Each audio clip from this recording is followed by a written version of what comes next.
Okay, thanks to the Biden administration, Chevron is preparing to make its first shipment of Venezuelan crude oil to the U.S. The joint venture with the communist country is expected to increase production by 200,000 barrels a day and is expected to ship roughly 1 million barrels of oil to U.S. refiners by late December. This easing of oil sanctions comes as an effort by the White House to restart talks between President Nicolas Maduro's government and its opposition. Officials say they will reimpose sanctions if Maduro uses these negotiations to consolidate more power.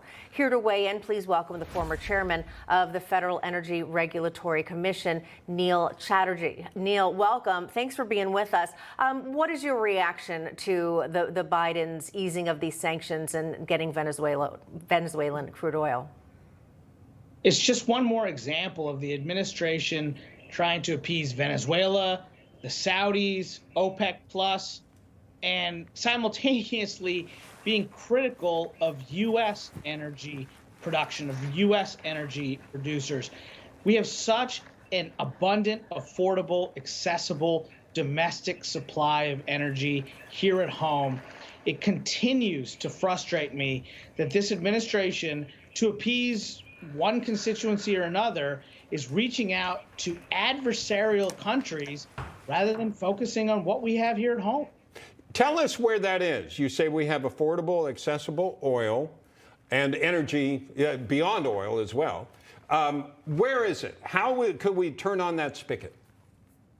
So we've got the ability in the oil space, in the natural gas space, both offshore, onshore, in Texas, in Louisiana, with the shale plays available today. We're talking places like Pennsylvania and Ohio that have just dramatically reorganized and reformed the energy landscape here in the U.S.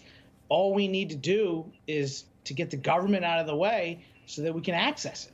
Yeah, Neil, and Republicans are calling out the president for allowing oil drilling in South America, but not in the U.S. Now, Congresswoman Ashley Hinson called the decision a slap in the face to American energy producers. And you mentioned Louisiana. Louisiana Senator Bill Cassidy called out the president for not creating more jobs here at home. Let's take a listen. They want to promote democracy. Why don't you promote our democracy? Why don't you develop oil fields off the coast of Louisiana, which produce oil and gas in the most environmentally friendly way? By the way, also creates jobs for people in Louisiana and across the nation. By the way, helps lower the price at the pump and lowers the price of utilities. Yeah, so creating more American jobs, lowering the price at the pump with resources, natural resources that we actually have here in the United States. So why is the administration not doing it? Because they're trying to appeal to their environmentalist base. And here's the irony, or really the tragedy of the whole situation. And Senator Cassidy, who's a leader on energy issues, is completely right. If we did it here at home, not only would we create jobs, not only would we lower the prices for American consumers, it's actually better for the environment. Clean U.S. production, clean U.S. natural gas extraction, shipping, exportation lowers global carbon emissions because we do it cleaner and better than everyone else.